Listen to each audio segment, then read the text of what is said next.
या फिर SBI bank हो, तीनों में अपने टारगेट्स अचीव हुए हैं। फेडरल बैंक मैंने फर्स्ट टारगेट दिया था 55 का, हाई बनाया है 58.6 का। आईसीआईसीआई बैंक का मैंने फर्स्ट टारगेट दिया था 380 का, हाई बनाया है 389। और एसबीआई का मैंने टारगेट दिया था 200, 198 के आसपास हो गया है, 200 के आसपास भी जाएगा और 210 को भी विद इन 1 वीक 2 वीक्स में वो अचीव हो जाएगा। आज के स्टॉक्स पर आता हूँ और आज का स्टॉक्स है कोटक महिंद्रा बैंक। इसके शेयर प्राइस के बारे में डिस्कस करेंगे, टारगेट प्राइस क्या है वो हम देखेंगे।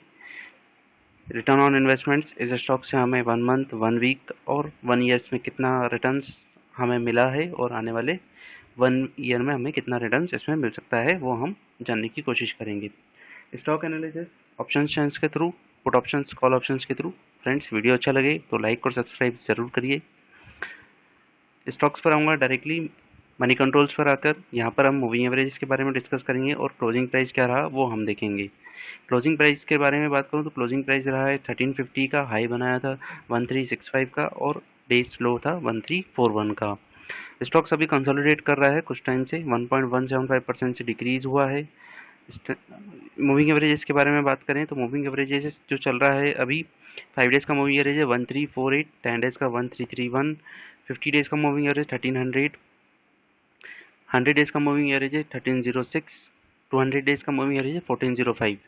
अभी करंटली 100 डेज के अबव मूविंग एवरेजेस पर चल रहा है। 200 डेज के मूविंग एवरेज को ब्रेक करता है तो फर्दर और अपसाइड के मूवमेंट रहेंगे इस स्टॉक्स में।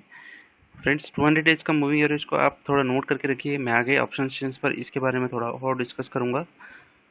आगे की ओर हम आते हैं। ट्रेंड एनालिसिस पर हम देखते हैं ट्रेंड एनालिसिस से हमें क्या मिलता है। टेक्निकल रेटिंग्स के हिसाब से bullish bullish bullish. Weekly basis पे अगर हम जाएं तो वीकली बेसिस पे भी बुलिश और दो टेक्निकल इंडिकेटर्स हमें न्यूट्रल्स के दे रहे हैं। मंथली के रेटिंग्स पर जाएं तो मंथली पे हमें क्या मिलता है वो हम देखेंगे। यहाँ पर बुलिश आ रहा है या बियरिश, जितना भी रहता है वो हम देखेंगे। स्टॉक्स के रिजल्ट्स भी आने वाले हैं मंडे को, इट मीन्स दैट परसों। उसके बाद मंथली में जाए तो मंथली पे न्यूट्रल्स आ रहा है। कोविड-19 के कारण अभी प्रोविजनिंग वगैरह भी स्टॉक्स में कितनी बढ़ती है वो भी देखने के लिए देख देखना पड़ेगा इस स्टॉक्स में। टिकर स्टेप्स पर आऊँगा और टिकर स्टेप्स पर कोटक महिंद्रा बैंक्स के फोरकास्ट ओवरव्यू और रिटर्न्स के बारे में हम जानने की कोशिश करेंगे। 1 वीक्स के रिटर्न्स के बारे में देखें तो 1 वीक्स में इस स्टॉक से कितना हमें रिटर्न्स प्रोवाइड करवाया है, 1.58% का।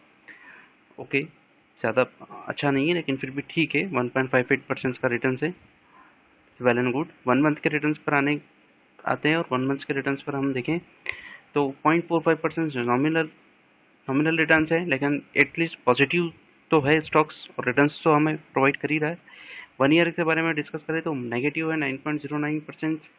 इट मीन्स दैट स्टॉक्स जो था कोविड-19 में के बाद अचानक से गिरावट हुआ और उसके बाद स्टॉक्स ने नेगेटिव रिटर्न्स की ओर गया और लो बनाया 1001 रुपीज़ का। अभी 1350 पर चल रहा है। स्टॉक जो है एफडी से बेटर रिटर्न्स प्रोवाइड कर रहा है। इस स्टॉक्स में आप थोड़ा और कंसोलिडेट होने दीजिए, उसके बाद इस स्टॉक्स में आप पोजीशंस बनाइए। 1 मंथ और 1 ईयर के लिए स्टॉक्स अच्छे से अच्छा रिजल्ट्स आपको परफॉर्म करेगा। डिविडेंड्स के बारे में बात करें तो डिविडेंड्स अभी आरबीआई ने मॉनिटरिंग्स के दौरान किसी भी बैंक को डिविडेंड्स देने से मना करके रखा हुआ है। एनएसई की वेबसाइट्स पर आते हैं और एनएसई की वेबसाइट पर आज के ट्रेडिंग सेशंस के बारे में डिस्कस करेंगे। लास्ट ट्रेडिंग सेशंस में इस स्टॉक्स में क्या हुआ और क्या कैसा परफॉर्म किया। 1.75% से स्टॉक डाउन रहा है। एडजस्टेड क्लोजिंग प्राइस हमारा 1350 ही रहा है। हाईएस्ट हाई गया है 1365 का और लो बना है 1341.60 का। और ऊपर की ओर आते हैं और ट्रेडिंग सेशंस के बारे में डिस्कस करेंगे। सिक्योरिटी वाइज पोजीशंस अगर देखते हैं हम तो टोटल क्वांटिटी ट्रेडेड हुई है 31,12,388 की। डिलीवरेबल क्वांटिटी है 13,93,598 की। 44.78% से परसेंटेज ऑफ डिलीवरी है। फ्रेंड्स, जितना ज़्यादा परसेंटेज ऑफ डिलीवरी रहेगा उतने ज़्यादा चांसेस हैं कि प्राइस शुड गो अप। वापस टिकर स्टेज पर आऊँगा और आगे की ओर आपको और भी इस स्टॉक्स के फाइनेंशियल्स के बारे में बताऊँगा। स्टॉक्स के फाइनेंशियल्स कैसे हैं, क्या हैं, इनकम स्टेटमेंट्स, इंडस्ट्री का ग्रोथ क्या है और इस स्टॉक्स का ग्रोथ क्या रहा है। रेवेन्यू ग्रोथ के बारे में बात करें, इंडस्ट्री के रेवेन्यू ग्रोथ के बारे में, over the last 5 year revenue जो है वो ग्रो हुआ है ईयरली 18.59% से, वर्सेस इंडस्ट्रीज का एवरेज ग्रो हुआ है 15.84% से। मार्केट शेयर्स के बारे में डिस्कस करें तो मार्केट शेयर्स जो है इंक्रीज हुआ है 7.46% से लेकर 8.34% से। मार्केट में भी अपना शेयर्स को इंक्रीज कर रहा है कोटक महिंद्रा बैंक। एक वेल एंड गुड और अच्छे वैल्यूएशंस पर स्टॉक्स है, इसको आप बाय करके रखिए और अपने पोर्टफोलियो में रखिए। इंडस्ट्रीज की नेट नेट इनकम के बारे में डिस्कस करें तो नेट इनकम जो है वो ईयरली ग्रो हुई है 23.06% से, वर्सेज इंडस्ट्रीज का एवरेज देखिए नेगेटिव में 1.85% से ग्रो हुआ है। इट मीन्स दैट ये स्टॉक्स कितना बेहतर परफॉर्म कर रहा है, या आप देख सकते हैं नेगेटिव रिटर्न्स इनकम जनरेट करने में।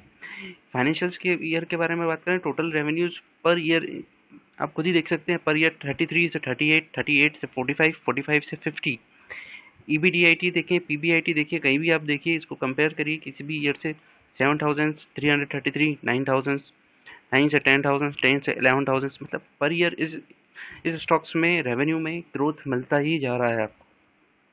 और अब साइड्स की ओर आते हैं, होल्डिंग्स के बारे में डिस्कस करें। एफआई डीआईआई ने अपनी होल्डिंग्स को क्या करके रखा हुआ और प्रमोटर्स ने अपनी होल्डिंग को क्या किया है।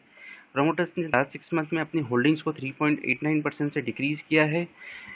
इस स्टॉक्स में प्रमोटर्स को होल्डिंग डिक्रीज करने के लिए सेबी ने भी कहा है, क्योंकि सेबी ने प्रमोटर्स को अपनी होल्डिंग्स को डिक्रीज करने के लिए बोला था, इसलिए उन्होंने अपनी होल्डिंग्स को डिक्रीज किया है। म्यूचुअल फंड्स की बारे में बात करें तो लास्ट 3 मंथ्स में म्यूचुअल फंड्स ने अपनी होल्डिंग को कांस्टेंट रखा है, ना ही इंक्रीज किया है ना ही डिक्रीज किया है।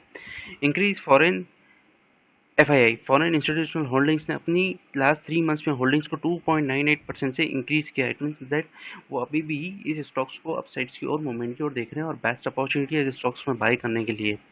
एनालिस्ट की बात करें तो एनालिस्ट कितने परसेंटेज बोल रहे हैं कि स्टॉक्स में अभी बाय पोजीशन हम क्रिएट कर सकते हैं, तो 40 एनालिस्ट की रिपोर्ट्स के अनुसार 68% ये कह रहे हैं कि स्टॉक्स को भी बाय करना चाहिए। ऑप्शन चेंज पर आऊँगा फ्रेंड्स, और ऑप्शन चेंज पर पुट ऑप्शंस और कॉल ऑप्शंस के माध्यम से मैं आपको सपोर्ट और रेजिस्टेंस के बारे में बताऊंगा, जहां पर हम इसके टारगेट प्राइस और स्टॉप लॉस के बारे में भी डिस्कस करेंगे। जुलाई की ऑप्शन चेंज हम ओपन कर रहे हैं और उसी के हिसाब से हम आने वाले कुछ मंथ्स और जुलाई एंड तक के टारगेट्स हम देखेंगे। कोटक महिंद्रा बैंक का आज क्लोजिंग प्राइस है 1350, यही हमारा एट द मनी रहेगा। एट द मनी पर आते हैं और सबसे पहले हम कॉल ऑप्शंस को एनालाइज करेंगे। 1350 पर आते हैं और 1350 पर हमारा एट द मनी है। यहाँ पर देखेंगे ओपन इंटरेस्ट 2,68,400 का, चेंज इन ओपन इंटरेस्ट 1,08,000 का। अब साइड्स की ओर आते हैं 1340 पर, तो ओपन इंटरेस्ट बना हुआ 1,28,000 का, चेंज इन ओपन इंटरेस्ट है 41,600 का। नीचे की ओर आएंगे, अगर 1360 पर आते हैं तो 3,69,600 का, चेंज इन ओपन इंटरेस्ट 1,09,600 का। हर 10 प्राइस अपसाइड्स की ओर अपन जाते हैं तो हमें यहाँ पर एक स्ट्रॉन्ग रेजिस्टेंस मिलता जाता है।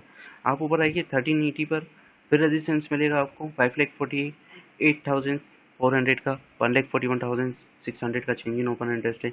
और 1400 की प्राइस पर आते हैं 7,92,400, चेंज इन ओपन इंटरेस्ट 1,35,600। अभी फ्रेंड्स मैंने आपको बोला था कि मनी कंट्रोल पर की 200 का मूविंग एवरेजेस आप इसमें देख कर रखिए। मूविंग एवरेज 200 डेज का मूविंग एवरेज हमारा क्या आ रहा है स्टॉक्स में, वो हम देखेंगे। कोटक महिंद्रा बैंक में 200 डेज का मूविंग एवरेज जो आ रहा था हमारा 1400 के आसपास आ रहा था, और 1475 जो ये जैसे ही इस मूविंग एवरेज को ब्रेक करता है वैसे ही फर्दर अपसाइड्स को और आता है। वहीं अगर हम ऑप्शन चेंज को देखें तो ऑप्शन चेंज में भी आप देखिए 1500 पर ओपन इंटरेस्ट बना हुआ है 2,72,800 का। उसके बाद सबसे हाईएस्ट ओपन इंटरेस्ट के बारे में बात करें तो सबसे हाईएस्ट ओपन इंटरेस्ट आपके कहाँ पर है और कहाँ पर नहीं है वो हम देखेंगे। सबसे हाईएस्ट ओपन इंटरेस्ट आपको मिलेगा 1400 के प्राइस पर, यही हमारा रेजिस्टेंस प्रोवाइड कर रहा है सबसे। जैसे ही इस रेजिस्टेंस को क्रॉस करता है फर्दर और अपसाइड मूवमेंट हमें देखने को मिलेंगे और ये 1500 तक के प्राइस पर जाएगा। परफॉर्मेंस और एक्सपेक्टेशंस के अनुसार इस स्टॉक्स में रिजल्ट्स बहुत अच्छे आने वाले हैं। फ्रेंड्स इस स्टॉक्स में पोजीशंस बनाइए, अच्छा खासा रिटर्न्स प्रोवाइड करेगा आपको दिवाली तक इस स्टॉक्स में, और क्वार्टरली रिजल्ट्स तब तक आ भी जाएंगे। कोविड-19 के कारण फर्दर प्रोविजनिंग और इस बार थोड़ा प्रोविजनिंग और करेंगे तो प्रॉफिट हो सकता है थोड़ा डिक्लाइन हो, लेकिन प्रॉफिट आपको ज़रूर मिलेगा। स्टॉक्स में डिविडेंड्स भी आपको मिलेगा। पुट ऑप्शंस पर आते हैं। पुट ऑप्शंस पर हम देखेंगे कि कहाँ पर ओपन इंटरेस्ट कितना बना हुआ है। एट द मनी पर आ जाएंगे। एट द मनी हमारा 1350 है। 1350 पर 1,68,400 का हमारा ओपन इंटरेस्ट बना हुआ है। चेंज इन ओपन इंटरेस्ट 22,000 का बना हुआ है। और ऊपर की ओर आते हैं और ऊपर की ओर आएंगे तो 1360 पर ओपन इंटरेस्ट बना हुआ है 3,54,400 का, चेंज इन ओपन इंटरेस्ट 1,600 का। स्ट्रॉन्गली सपोर्टेड 1360 पर एक बार सपोर्ट को ब्रेक करता है तब हम ऊपर की ओर जाएंगे। मैं अभी भी आपको कह रहा हूँ, इधर रेजिस्टेंस को भी ब्रेक करता है तो भी ऊपर की ओर जाएंगे।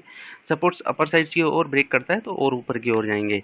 नीचे की ओर आते हैं, अगर एक बार स्टॉक अगर नीचे की ओर गिरता है तो कहाँ तक जाएगा स्टॉक्स। फर्स्ट सपोर्ट ये लेगा आपको 1340 के प्राइस पर 3,79,400 का ओपन इंटरेस्ट है, चेंज इन ओपन इंटरेस्ट 800 का है। सेकंड सपोर्ट्स की बात करें तो 1300 के प्राइस पर आएगा, 4,60,400 का ओपन इंटरेस्ट बना हुआ है, चेंज इन ओपन इंटरेस्ट 1,10,800 का है। फ्रेंड्स, मैं आपको पहला टारगेट्स दूंगा और पहला टारगेट्स आपका है 1400 का, सेकंड टारगेट्स है 1500 का। विद इन 1 वीक और वन वन मंथ में अप्रॉक्सीमेट दिवाली तक आपको 1500 तक का टारगेट इस स्टॉक्स में आपको मिलेगा, और जुलाई एंड तक और अगस्त फर्स्ट वीक या मिड तक आपको 1400 तक के टारगेट्स इसमें मिलेंगे। स्टॉप लॉस के बारे में बात करूँ तो जहाँ पर ये पहला सपोर्ट लेगा वहीं पर हमारा पहला स्टॉप लॉस रहेगा। 1300 पर मैं आपको पहला स्टॉप लॉस दूंगा। Second stop loss second stop loss में इस स्टॉक्स में ज़रूरत ही नहीं पड़ेगी आपको, क्योंकि 1300 कोई ब्रेक ही नहीं करेगा, 1300 के नीचे जाएगा ही नहीं, क्योंकि स्टॉक्स में पॉजिटिव न्यूज़ बहुत अच्छी बनी हुई है। एक बार फिर आऊँगा टिकल स्टेप पर, और यहाँ पर हम आपके ओवरव्यूज़ के बारे में जानेंगे, और यहाँ पर हम स्टॉक्स की वॉलेटिलिटी को भी चेक करेंगे, इस स्टॉक्स में कितनी वॉलेटिलिटी है। स्टॉक्स के बारे में वॉलेटिलिटी देखें तो 1.39x है S volatility S Nifty. Market cap जो है 2,67,658 करोड़ का है, जो कि 9th नंबर पर है टोटल मार्केट कैप में, जो कि लार्ज कैप होता है वो अच्छा खासा इसने अपने मार्केट कैप को कैप्चर करके रखा हुआ है। फ्रेंड्स, एफडी से ज़्यादा रिटर्न दे रहा है, मैं अभी भी कह रहा हूँ इस स्टॉक्स में आप पोजीशंस बनाएंगे, लॉन्ग टर्म के लिए हो चाहे शॉर्ट टर्म्स के लिए हो, स्टॉक अच्छा परफॉर्म करेगा। अभी भले ही इसने कुछ टाइम्स के लिए नेगेटिव रिटर्न्स दिए हैं, लेकिन स्टॉक्स बहुत बढ़िया है और अच्छा है। वीडियो अच्छा लगे तो लाइक और सब्सक्राइब ज़रूर करिए। Stay safe, stay home.